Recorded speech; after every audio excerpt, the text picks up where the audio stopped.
안녕하세요. YTN 사이언스를 즐기는 색다른 방법 TV 더보기의 유승민입니다. 네, 안녕하세요. 전주환입니다. 4월하면 빼놓을 수 없는 기념일이 있죠? 바로 식목일입니다. 이 식목일이 올해로 벌써 70주년을 맞았다고 하는데요. 그런데 올해는 특히 나무 심기가 절실하게 필요한 상황이라고 하더라고요. 네, 맞습니다. 특히 더 심해진 황사와 미세먼지 때문인데요. 이때 나무를 심으면 그 피해를 줄일 수 있다고 합니다. 실제로 나무 한 그루에선 4명이 마실 수 있는 산소가 만들어지고요. 가로수가 있는 도로는 평균 3에서 7도가량 온도가 낮아지는 등 지구 온난화에도 큰 도움이 됩니다. 나무 한 그루의 경제적 가치 또한 굉장한데요. 50년 동안 잘 자란 나무가 뿜어내는 산소량 등을 따져보면 한 그루당 약 1억 4천만 원의 부가가치를 생산한다고 합니다.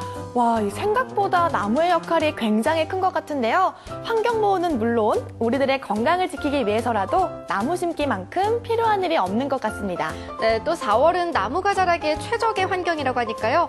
여러분들도 올해에는 꼭 잊지 말고 나무 한 그루씩 심으시길 바라겠습니다.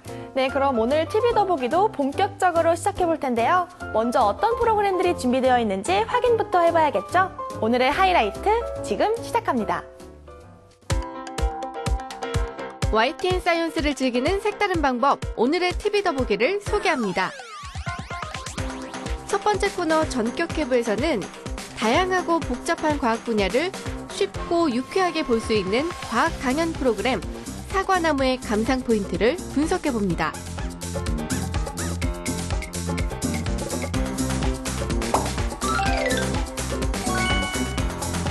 두 번째 코너 불후의 명작에서는 YTN 사이언스 명작 다큐멘터리 동물 탐구 보고서를 통해 표범, 악어 등 야생 포식자들의 생존 비결을 알려드립니다.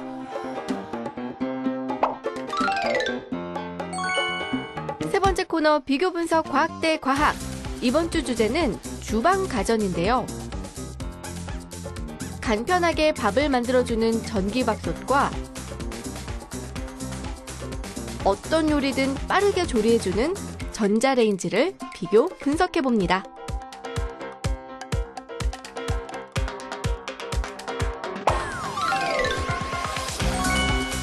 마지막으로 4월 둘째 주 YTN 사이언스 프로그램 가이드까지 오늘의 TV 더보기 채널 고정.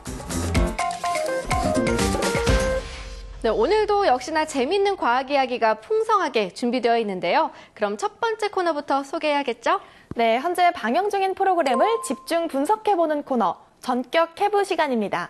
승민 씨, 네. 오늘은 어떤 프로그램을 꼼꼼하게 살펴주실 건가요? 네, 오늘은 유쾌하게 풀어나가는 과학 강연 프로그램이죠. 사람과 과학과의 만남, 바로 사과나무입니다. 네, 영국의 물리학자 뉴턴이 이 사과나무 아래에서 중력의 법칙을 발견했잖아요. 네. 이 YTN 사이언스의 사과나무에서도 새로운 분야의 과학을 알 수 있다고 합니다. 사과나무에서는 다양하고 색다른 과학 이야기를 각 분야 전문가들이 쉽고 재밌게 설명해드리고 있는데요. 보다 자세한 내용은 전격 해부 사과나무에서 직접 확인해 보시죠.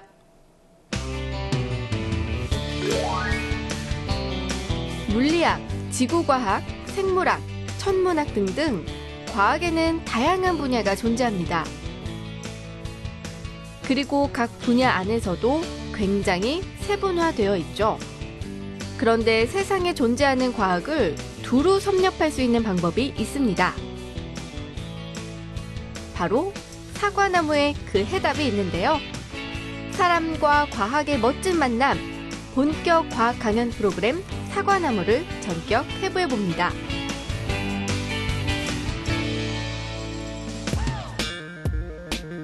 전국의 각 대학엔 여러 과학 관련 학과가 있습니다.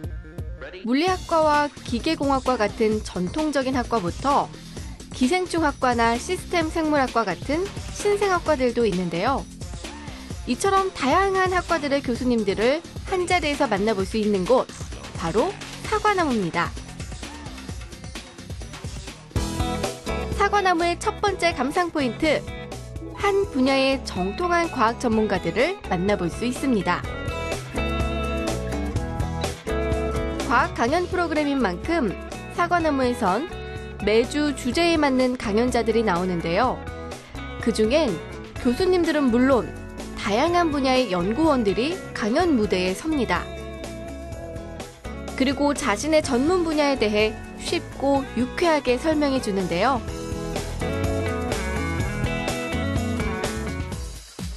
여기에 사과나무의 두 번째 감상 포인트가 있습니다. 바로 시각 자료를 이용해 진행되는 강연입니다.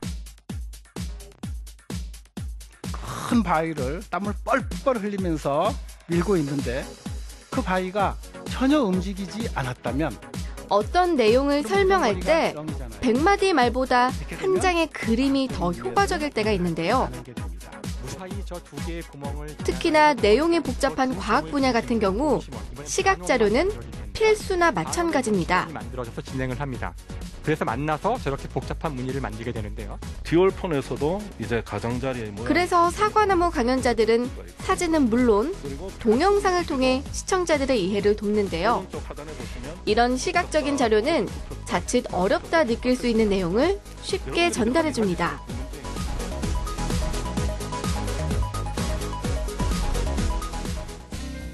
사과나무의 세 번째 감상 포인트, 미래의 과학을 접할 수 있습니다. 과학기술은 상상 속에서나 가능했던 것들을 현실화시키는 작업이라고 해도 과언이 아닌데요. 그래서 과학은 늘 미래를 지향합니다. 과학 강연 프로그램인 사과나무 또한 마찬가지인데요. 미래에 실현 가능한 과학기술에 중점을 두고 소개하고 있습니다. 미래의학의 한 모습으로 스마트폰으로 건강을 관리하는 헬스 아바타 프로젝트나 과학기술의 집약체라 불리는 무인 자동차 등이 바로 그것입니다. 마지막으로 사과나무 최고의 감상 포인트, 바로 다양한 종류의 과학을 소개합니다. 사과나무는 지금까지 80회 정도 방송되면서 다양한 과학 분야를 다뤘습니다. 최근 이슈가 되고 있는 로봇이나 3D 프린터들과 같은 기계뿐 아니라 우리들의 실생활과 밀접한 생활과학을 소개하기도 했습니다. 실수로 생긴 커피 얼룩에 숨어있는 물방울의 과학이나 매운 음식을 먹을 때 느낄 수 있는 맛의 과학 등이 그것인데요. 우리가 미처 몰랐던 다양한 종류의 과학을 소개하고 여기에 담긴 원리를 통해 과학에 대한 흥미를 이끌어냅니다.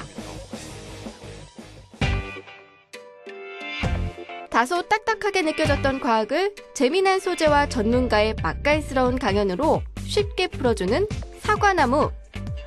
뉴턴이 사과나무 아래에서 위대한 발견을 했듯 여러분도 사과나무를 통해 재밌는 과학을 재발견해보는 건 어떨까요? 네, 이 화면을 보고 나니까 우리나라의 과학이 지금처럼 발전할 수 있었던 건 사과나무에 나오는 강연자들처럼 이 한 분야에 열정을 다해 연구한 분들 덕분이란 생각이 들더라고요. 네, 그렇게 오랜 시간 한 우물만 파신 분들이 자신의 전공 분야를 쉽고 재밌게 설명해주기 때문에 강연에 더욱 집중할 수 있는데요. 사과나무는 매주 화요일과 수요일 오전 10시에 방송되고 있으니까요. 잊지 말고 본방 사수해 주시길 바랍니다. 네, 벌써부터 다음 방송이 기대되는데요. 시청자 여러분들도 앞으로 사과나무 많은 시청 부탁드리고요. 이제 두 번째 코너로 넘어가 볼까요? 네, 다음은 놓치기 아까운 명작 다큐멘터리를 소개하는 코너, 불후의 명작입니다. 주원 씨, 오늘은 어떤 명작 다큐멘터리가 준비되어 있죠? 네, 동물 세계의 기막힌 비밀을 풀어보는 다큐멘터리. 동물탐구 보고서입니다. 그 중에서도 오늘은 호랑이와 늑대처럼 다른 동물을 먹이로 살아가는 포식자들을 소개해드릴 텐데요. 승민 씨, 네. 같은 악어과인 크로커다일과 엘리게이터가 싸우면 누가 이길까요? 글쎄요. 두 동물 워낙 굉장한 힘을 갖고 있으니까 막상막하의 대결을 펼치지 않을까요?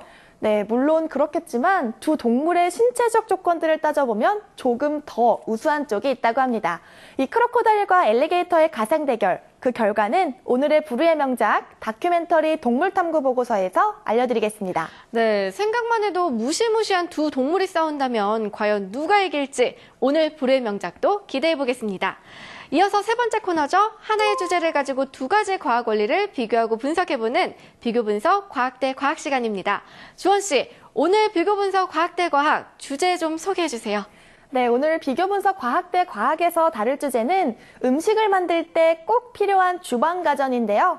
그중에서도 우리의 주식인 밥을 간편하게 만들어주는 전기밥솥과 또 짧은 시간 안에 요리를 할 수 있도록 돕는 전자레인지에 대해 비교 분석해 보겠습니다. 그럼 먼저 두 번째 코너, 부르의 명작부터 보시죠.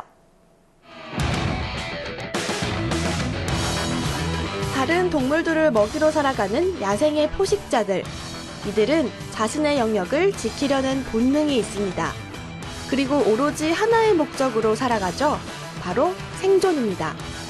그렇다면 포식자들은 어떻게 그 험난한 야생 세계에서 살아남는 걸까요? 자신만의 생존 비법을 가지고 살아가는 야생의 포식자들을 소개합니다.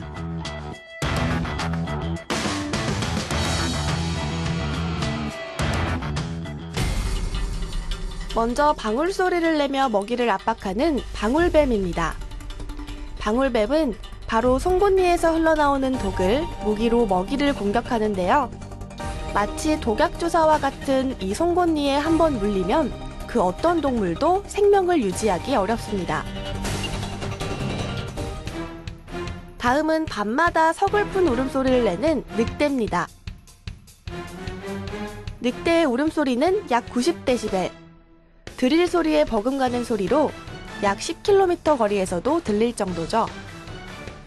이 울음소리는 다른 늑대들에게 사냥을 준비하자는 신호와 같은 겁니다. 그런데 늑대는 주로 밤에 활동하기 때문에 이 감각이 예민하게 발달되어 있습니다. 바로 후각이죠. 늑대는 인간보다 40배 많은 2억 개의 후각세포를 가지고 있어서 3.2km 거리에 있는 먹이의 냄새도 맡을 수 있습니다. 다음으로 밤에 주로 활동하는 또 다른 동물, 표범은 동물들 중에서도 최고의 야간 시력을 자랑합니다. 표범의 눈에는 타페툼 루시둠이라는 반사막이 있어서 마치 거울처럼 가시광선을 망막으로 반사시켜 빛을 증폭시킵니다. 그래서 밤에도 눈에 마치 불이 켜진 듯 자유롭게 활보할 수 있는 거죠. 시력에 있어선 남부럽지 않은 또 다른 동물이 있습니다. 탁월한 시력 덕에 먹이를 쉽게 찾을 수 있다는데요. 바로 대머리 독수리라고도 불리는 흰머리 수리입니다. 흰머리 수리의 시력은 수십 미터 위를 날고 있다가도 물속에 있는 물고기를 찾을 수 있을 정도죠. 그리고 한 번 잡은 먹이는 절대로 놓치지 않는데요. 인간보다 무려 10배에 달하는 악력을 가지고 있기 때문입니다. 마지막으로 물속 포식자의 대표 악어과 동물인 크로코다일과 엘리게이터. 만약 두 동물이 대결을 펼친다면 어떤 쪽이 생존하기에 더 유리한 조건을 갖고 있을까요? 먼저 악어들의 최고의 무기인 턱을 살펴보겠습니다. 크로코다일의 턱은 V자형이고 엘리게이터의 턱은 U자형입니다. 즉, 엘리게이터의 턱이 더 넓은 면적을 물 수 있는 거죠. 그래서 턱은 엘리게이터가 더 강한 힘을 가졌다고 볼 수 있습니다. 악어들이 헤엄칠 때 반드시 필요한 부분이 물갈퀴인데요. 이 물갈퀴의 크기를 비교해보면 크로코다일의 물갈퀴가 더 크고 긴 것을 볼 수 있습니다. 즉, 민첩성 측면에선 크로코다일이 더 우세하죠.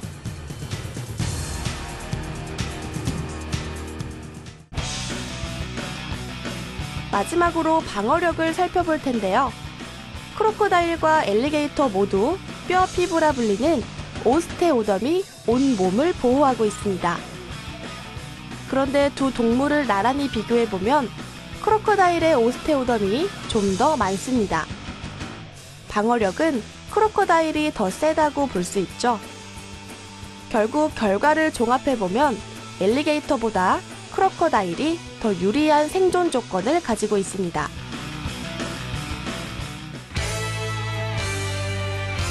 동물들은 저마다의 무기를 사용해 싸움을 벌입니다. 그리고 그 무기는 환경의 변화에 따라 진화를 거듭해 왔는데요. 수천 년이 지나 다시 이 동물들을 만난다면 지금과 다른 모습일 수도 있겠죠. 하지만 분명한 사실은 그때에도 포식자들은 생존을 위한 무기를 하나쯤 갖추고 있을 것입니다.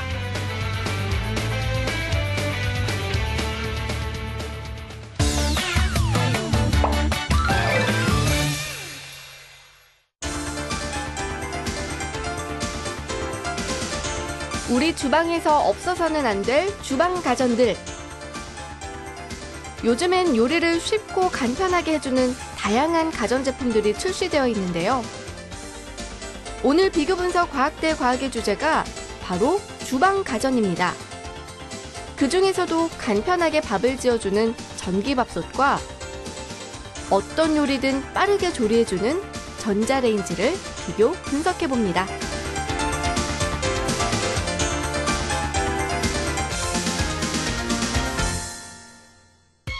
오늘 소개할 첫 번째 주방 가전은 전기밥솥입니다.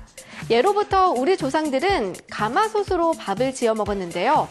밥맛이 좋기는 하지만 시간이 오래 걸리고 번거롭다는 단점이 있었습니다. 그래서 현대에 들어서 등장한 것이 바로 전기밥솥인데요. 과연 전기밥솥은 언제 처음 만들어진 걸까요? 전기를 열원으로 하는 밥솥은 1950년대 일본에서 처음 개발됐습니다. 화력을 조절해야 하는 번거로움이 없어 당시 일본에선 많은 가정에 보급됐고 우리나라에서도 사용하기 시작했습니다. 그런데 전기밥솥의 단점이 하나 있었는데요. 바로 밥맛이 좋지 않았다는 것이죠. 그래서 이 문제를 보완하기 위해 만들어진 것이 바로 압력밥솥입니다. 압력밥솥은 빠르고 간편하게 밥을 지을 수 있는 것은 물론 밥맛까지 좋게 했습니다. 전기밥솥과 함께 비교해볼 주방 가전은 전자레인지입니다. 최초의 전자레인지는 제2차 세계대전 중 군사기술에 의해 우연히 발명됐다고 하는데요. 과연 어떤 계기로 전자레인지가 만들어진 걸까요?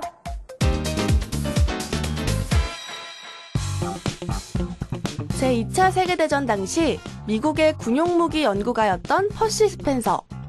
어느 날 무기 개발에 빠져 끼니를 놓친 그가 주머니에 넣어둔 초콜릿을 꺼냈습니다. 그런데 실험실 온도가 낮았음에도 불구하고 이 초콜릿이 녹아 있었는데요. 이 우연한 사건에 호기심을 느낀 퍼시 스펜서는 다음날 옥수수 알갱이를 실험실에 가져왔습니다.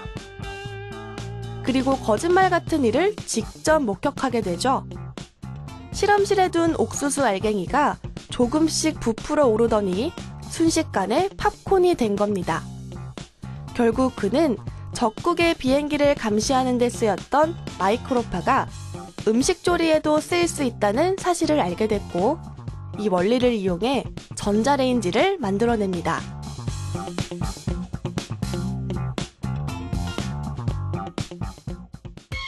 요즘 전기밥솥을 보면 죽이나 케이크 등 여러 음식을 만들 수 있는 다양한 기능이 곁들여져 있는데요. 하지만 초창기 전기밥솥은 굉장히 단순한 기능만 가지고 있었다고 합니다. 그렇다면 전기밥솥은 어떤 과정을 거쳐서 지금에 이르게 된 걸까요?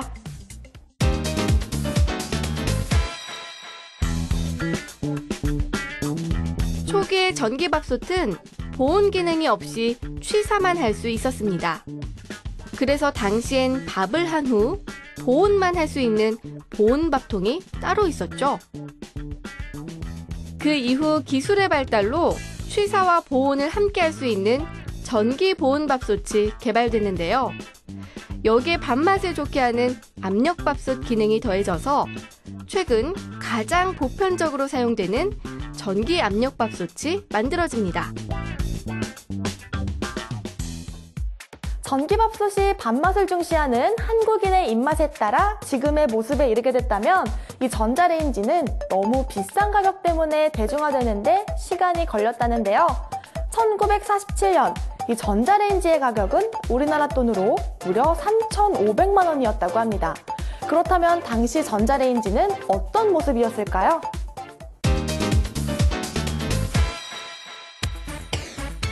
(1947년에) 만들어진 초창기 전자레인지는 높이 167cm, 무게 340kg에 달하는 거구의 가전제품이었습니다. 가격은 $5,000, 우리나라 돈으로 무려 약 3,500만 원에 달했죠. 가정용으로 보급할 수 없는 고가였기 때문에 레스토랑이나 기내식을 제공하는 항공사에서 주로 구매했습니다. 그리고 기술의 발달로 전자레인지의 크기는 작아지고 가격도 점차 낮아졌는데요. 그리고 해동과 데우기에만 한정돼 있던 기능도 소독과 그릴 등 다양한 기능이 더해져 오늘날의 스마트 복합형 전자레인지에 이르게 됐습니다.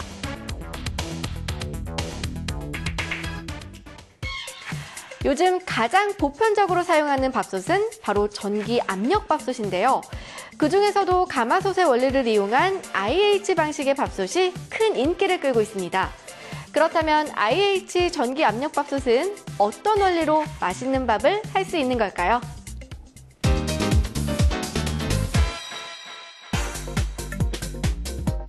IH 방식의 전기 압력밥솥을 살펴보면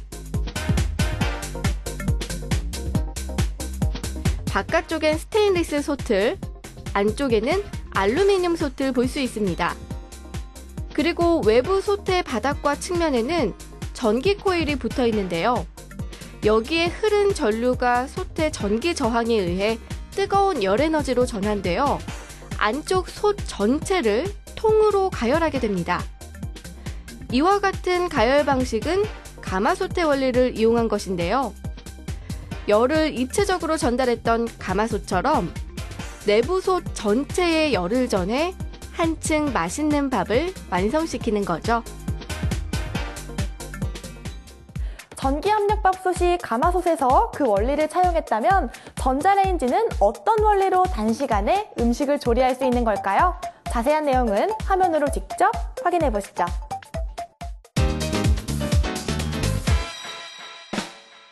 전자레인지는 전자기파의 한 영역인 마이크로파를 이용해 음식물을 데웁니다. 이 마이크로파는 전자레인지에 내장된 마그네트론이라는 장치에서 만들어내는데, 마그네트론에 전류가 흐르면 높은 주파수로 진동하는 마이크로파가 만들어져 회전 날개를 따라 분산됩니다. 그리고 마이크로파와 충돌한 음식물 속 물 분자가 회전을 하면서 서로 마찰하게 되는데요. 이때 발생한 열을 이용해 음식물을 익힐 수 있는 것입니다. 우리 주방의 필수품인 전기밥솥과 전자레인지. 기술의 발전과 함께 주방 가전의 조리 시간은 점차 짧아지고 기능은 더욱 다양해지고 있는데요. 이처럼 주방 가전이 진화하면서 우리의 식생활 또한 점차 풍요로워지고 있습니다. 앞으로도 우리의 밥상을 책임질 주방 가전의 혁신적인 미래를 기대해 봅니다. 네, 지금까지 현대인들의 바쁜 시간을 아껴주는 주방가전, 전기밥솥과 전자레인지에 대해 비교 분석해봤는데요. 그중 전자레인지는 아무 음식이나 넣고 조리하다가 사고가 나는 경우가 종종 있더라고요. 네, 맞습니다. 그래서 전자레인지를 사용할 때 주의해야 할 점 몇 가지를 준비해봤는데요. 먼저 달걀처럼 수분을 배출하지 못하고 밀봉되어 있는 식품은 폭발의 위험성이 있고요. 또 금속으로 된 알루미늄 포일은 화재의 위험을 부를 수 있습니다. 또 전자레인지는 조리 과정에서 전자파가 흘러나오기 때문에 최소 30cm에서 1m 이상 떨어져 있는 것이 좋습니다. 네, 전자레인지 사용할 때 그 앞에서 음식이 잘 되는지 지켜보고 계시는 분들 많은데요. 되도록 멀찌감치 떨어져서 조리하시길 바랍니다. 그리고 앞서 소개한 코너 불후의 명작에선 다양한 야생동물들의 생존 비결을 알아봤는데요. 정말 포식자들은 어느 동물이든 필살기 같은 것이 꼭 하나씩 있더라고요. 네, 그래서 모든 동물들이 이 험난한 야생 세계에서 살아남을 수 있는 것 같은데요. 저는 그 중에서도 이 주로 밤에 활동하는 늑대가 어떻게 먹이를 찾나 싶었는데 강아지의 버금가는 후각을 갖고 있더라고요. 네, 그리고 또 저는 밤마다 늑대가 우는 게 다른 늑대들과 함께 사냥을 나가기 위한 신호였다는 것도 처음 알았는데요. 정말 동물들의 세계는 알면 알수록 신기한 것 같습니다. 이제 마지막 코너를 소개해 드릴 텐데요. 바로 다음 주에 방송 예정인 YTN 사이언스 프로그램을 하이라이트만 모아서 보여드리는 YTN 사이언스 프로그램 가이드입니다. 네, 과연 4월 둘째 주에는 어떤 프로그램이 여러분을 기다리고 있을지 궁금해지는데요. YTN 사이언스 프로그램 가이드 화면으로 준비해왔습니다.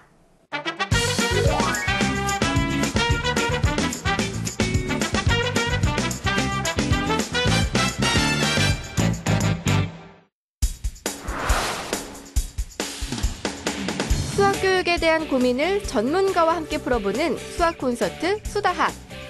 수학에 대한 흥미를 길러줄 뿐만 아니라 수학적 사고 능력도 함양시켜주는 수학 문화적 학습법.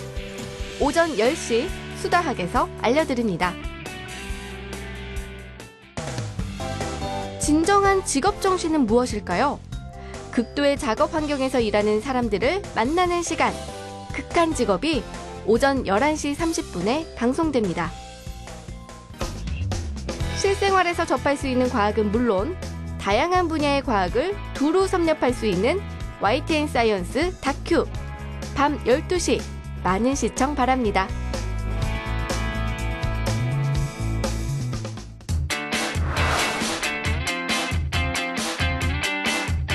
과학에 대한 모든 궁금증을 묻고 답하는 TV 과학 강연 프로그램 사과나무. 정전기를 이용해 전구에 불을 켤 수 있다면 어떨까?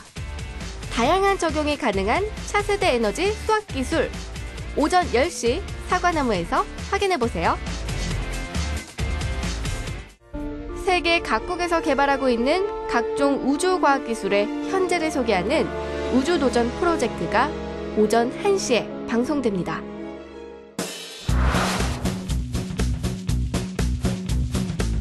상상 속에서나 가능했던 과학의 불가사의를 흥미롭게 풀어보는 사이트랙이 오후 3시에 여러분을 찾아갑니다.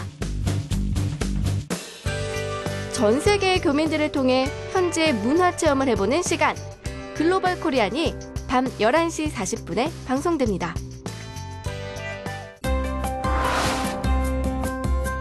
NHK의 수준 높은 정통과학 다큐멘터리를 만나보는 시간. NHK 다큐멘터리가 오후 6시에 여러분을 찾아갑니다.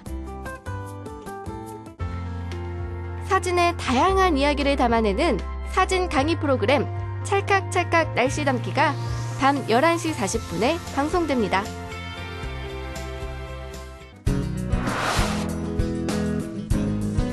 각 분야에서 뛰어난 실력과 끊임없는 노력으로 현재의 위치에 자리매김한 사람들을 만나보는 시간, 만나고 싶은 사람. 요리 전문가 김하진 씨의 이야기를 오전 9시 만나고 싶은 사람에서 들어봅니다.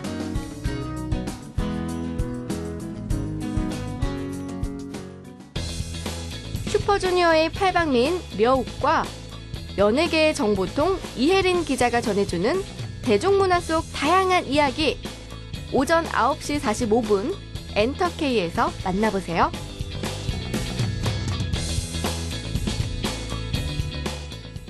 우주의 화려한 영상을 통해 우주로 한 발자국 다가갈 수 있도록 하는 대우주가 오전 11시 30분에 여러분을 찾아갑니다.